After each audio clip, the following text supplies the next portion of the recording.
तुकाराम मुंडे साहेबांच्या मागे काय 7.5 लागली आणि हे 7.5 कशामुळे लागली? कारण ज्या तुकाराम मुंडे साहेबांनी या दिव्यांग मंत्रालयाच्या माध्यमातून सर्वसामान्य दिव्यांगाच्या जीवनात एक हिरवळ निर्माण केली, की जी हिरवळ यांच्या आयुष्यातून काही लोक, जी स्वार्थी लोक स्वतःच्या मतलबासाठी आपल्या पद्धतीने वापरत होती. दिव्यांग नसतानाही दिव्यांग असणाऱ्याचे प्रमाणपत्र काढून सर्वसामान्य दिव्यांगाच्या अधिकारावर आपला गदा आणण्याचा प्रयत्न करतो. मग ही दोन्हीकडून लुटणारी लोक आज या पद्धतीनं या तुकाराम मुंडे साहेबांच्या कारवायांमुळे परेशान झालेली आहेत, पळू झालेली आहेत. आता ह्यांना काय करावं याच्यासाठी ह्यांनी आता ब्लॅकमेलिंगचा फंडा वापरलाय. नेमकी काय ब्लॅकमेलिंग आहे आणि काय करायचंय यांना मुख्यमंत्र्यांच्या भेटी घेऊन सविस्तर जाणून घ्या या व्हिडिओमध्ये.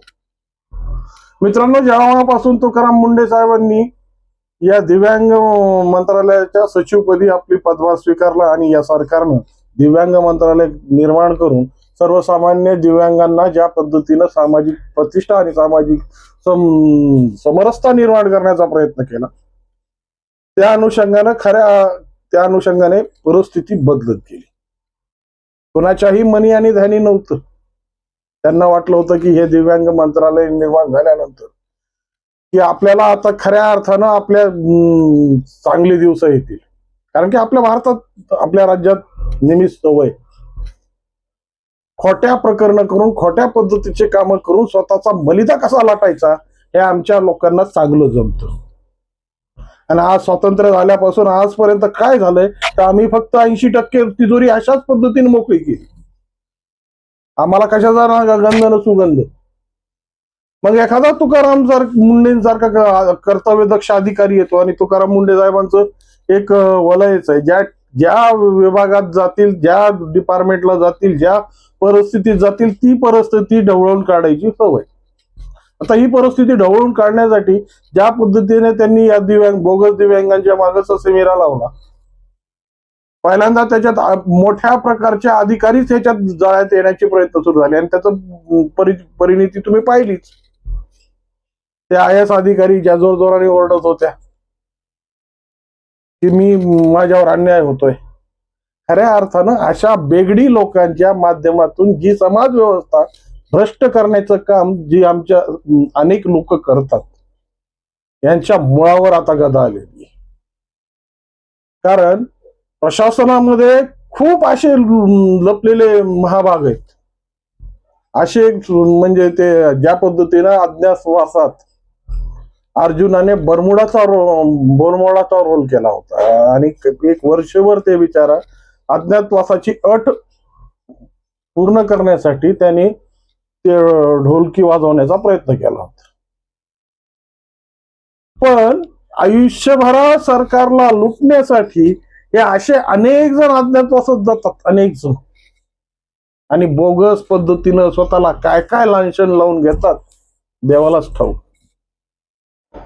मग त्या पद्धतीनं या दिव्यांग मित्रांची जी खरी हक्काची जागा आहे, जी हक्काची शिदोरी आहे, जी हक्काची परिस्थिती आहे, त्या परिस्थितीसाठी झगडणारा माणूस जेव्हा समोर आला तेव्हा यांनी आता षडयंत्र करायला सुरुवात केली.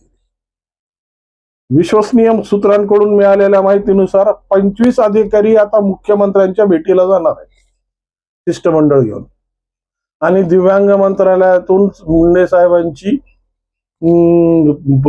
सचिव पदापासून बदली करा अशी मागणी लावणार आहेत, अशी सूत्रांकडून माहिती.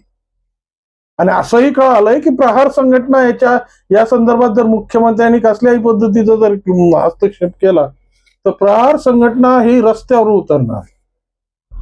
मित्रांनो, अवघड आहे का नाही? ज्या चांगल्या माणसाला काम करण्याची संधी आली, खऱ्या अर्थानं ज्या चांगल्या माणसाने या दिव्यांगांच्या आयुष्यामध्ये काहीतरी नवचैतन्य निर्माण केलं आणि कसं तरी ते हिरवळाची कोंब वर येऊ लागली की अशा पद्धतीच्या कारवाया करून त्याला त्या पदापासून पदच्युत करायचं, हीच आपली संस्कृती आहे का?